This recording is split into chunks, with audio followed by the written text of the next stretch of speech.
Hi, Wildcat! Hey, Patrick Sulzer, live in the Mayfield area. Kids funnel into the Mayfield City Schools. Active foster parent.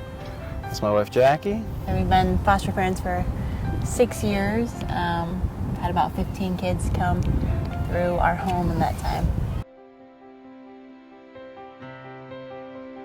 I think people assume, the parents did something terrible or, deserving of, punishment. Well, that's not always the case.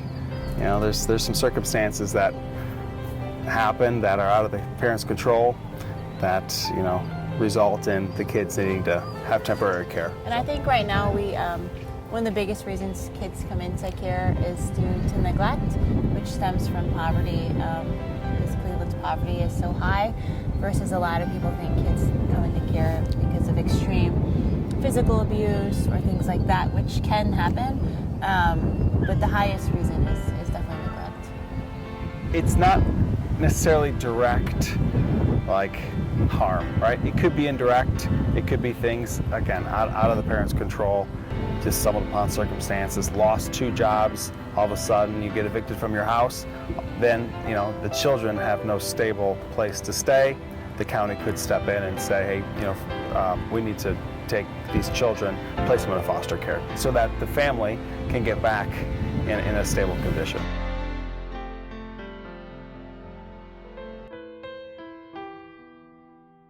When we were first married and looking to start a family, we thought I wanted to adopt one day, and like Patrick had said, we thought we'd try that through foster care because we knew that was an avenue to do it, and that there are a lot of waiting children. There's over 100,000 waiting children in foster care right now looking for families. They're like legally free to adopt.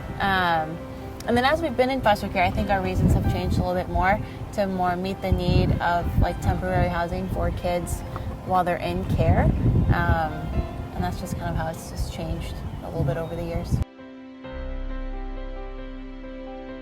I mean, that is definitely the question, right? I'd say most foster parents get or told, I couldn't do it because I get too attached. And I always, respond with that's the point. Attachment is the point.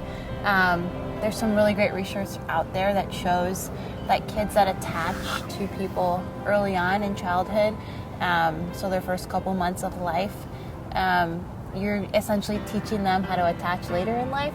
And, so that's essentially your role, is to attach to them so they can grow healthy attachments. So as they leave you and transition to their bio family or another family, they know how to be a healthy adult, a healthy child with healthy attachments. Not to say it's not hard, it's super hard. When kids leave, especially when they've been with you for a long time, and especially when you don't have contact with them, it can be sad, and you just have to trust that, we just have to trust us. It's trusting God that, everything He's doing is going to work together for the good. No, we just have one kid that she went to live with her grandmother, and she was with us for about 6 months. And her grandma and I, we used to talk a lot. We don't talk that much anymore, but I have a good enough relationship that I feel like I could contact her, when I wanted to get an update on how she's doing and stuff, which is nice. A lot of the other kids, we don't have contact with. Yeah. But they were all young. They're all young also. So our children that we would foster have been 2 and under.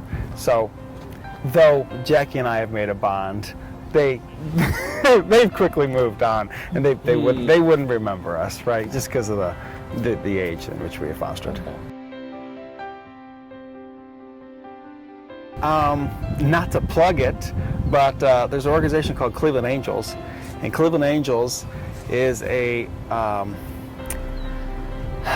an organization that comes alongside foster parents and provides support. So whether it be financial, relational, and just really get to know some of the foster parents. So that may be a good first step to come alongside an active foster parent to say, what's this all about? Is this something I could see myself doing? And it's no commitment, right? It's a commitment to that foster family, but it's no commitment to have a child in your house, in your home, right? Most counties and agencies offer like information nights, you know. So if you just go to their like websites, you'll find like foster and adoptive parent info night, and you can go and then ask like all your questions on how do I get started and why should I choose you, and like what benefits does this agency have over that agency, and allows you to get started. So that's like a really good option too. So you can kind of just figure out what's going to be the best fit for your family.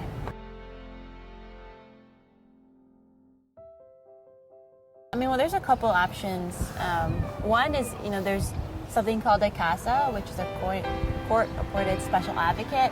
So those are volunteers who you have to go through training and you sign up through the courts and stuff, but then you're assigned to a foster child's case and you work as like their advocate, figuring out like what are their needs, what are their wishes, making sure they're being represented in their case. You usually work alongside an attorney called a GAL, who also works with the child, and so that can be a little time consuming, but it's a really great way to get involved without being a foster parent, but be like really in the foster care world and the system and make a change, because like your recommendations and stuff really matter in the outcome of the case.